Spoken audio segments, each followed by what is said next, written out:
I think my finest mission in Korea was a night mission, and of course that's absolutely against the rules, against the regulations. What happened is, you want me to tell the story? Yes, I'm totally. Okay. What happened was we were having a party, and that day, Hawkeye had been kidding me about. He says, "I don't understand why you guys won't fly at night." He says, "The helicopter doesn't care where it goes at night, you know." And I said, "No, it doesn't care, but we care because we can't see." And he said, "Oh well, excuses, excuses." You know, he was just kidding. So that night we were having a party, and the sun goes down, and everybody's party time. As soon as the sun went down, we were time. Then a bunch of guys came over, and a couple of nurses, and we were having martinis, and so the phone rang, the landline rang, and I answered it, and well, no, that's not true. Our element commander answered it, and I saw him going, no, and hung up. And I said, "What was that?" And he says, "Well, they got a guy wounded up on the hill there, and he won't last till morning, and they want us to come and get him." And I told them, we can't fly at night. That's all. Can't fly at night. Okay, so we went on to drinking, and pretty soon it rang again. So I picked it up, and the guy said, "I know you've got somebody there that's brave enough to do this." And I thought, Hawkeye. That's him. Sure, he's playing some kind of joke on me. See, he's on the other line doing this. And so I said, "Well, as a matter of fact, we do have somebody. That's me. I'm brave enough to do that." And the guy said, "Oh, that's great, you know." About that time, I see Hawkeye coming in the tent with one of the nurses on his arm, and whatever he was been doing, it wasn't playing a joke on me. And so I said, "Oh, God, are you serious?" And the guy said, "Well, of course I'm serious." And I thought, "Oh, man, I'm in trouble now." And I don't know. I shouldn't have done it, but I did. I said, okay, I'll try. I'll give it a shot." He says, "Well, I'll tell you what. When we hear you coming, it's pitch black. It's dark. And we'll put some truck lights so you can see us. You'll see the spots." He said, so I took off and headed up. Now I knew pretty much where we were going because I had been into this spot that day.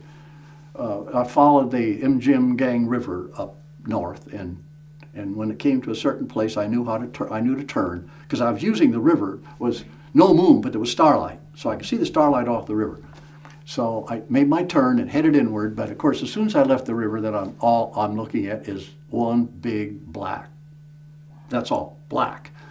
So I said, "Oh, Richard, this is not going to work. There's no way in the world I can find that place." And I thought, well, I'll wander around a while and try. And by that time, man, I am stone sober. And so I wandered around, trying to maybe I could pick up their truck lights. And after wandering around, and pretty soon I know now I'm over enemy territory, and that's not good. And I got this young guy behind me, and I got to get out of here. So I turned around and headed back to the MASH, and I had gone just a few minutes after I decided to get the hell out of there. And all of a sudden, boom, on came the lights. I just luckily flew right over the aid station. And so I said, "Oh, there it is."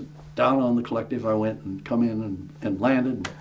And I'll always remember this lieutenant, they were haggard looking guys. They'd had a big fight, and he said, "Oh, thank you," so we got the guy, and he said, "This is a good man," and all that sort of thing. We put him in the thing and got him in the thing, and I pulled full power and just came up. And I turned around to go. Of course, I'm shooting out of my exhaust stack. There's fire shooting out of the exhaust stack the length of this room. And of course, the guys, the enemy saw that, and so they opened up on me. Bang, bang, bang, bang, bang. And I thought, oh man, now I'm really in trouble. And I could hear the lead just tearing big chunks of the helicopter off. And the helicopter started to wobble in another. And it was a mess.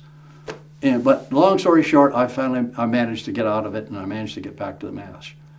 And I landed, and the whole MASH come running out because, of course, we'd never flown at night before, and they were all. I always remember my commander. He said, "You damn fool! What are you doing?" And I said, "Well, we did it." And so he said, well, I said, never mind. Just if you got any gin left.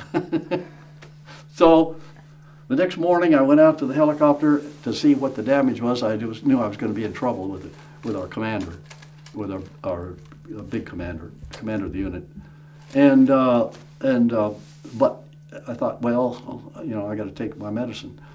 I went out to see what all the damage to the helicopter, and there wasn't a bullet hole in the helicopter.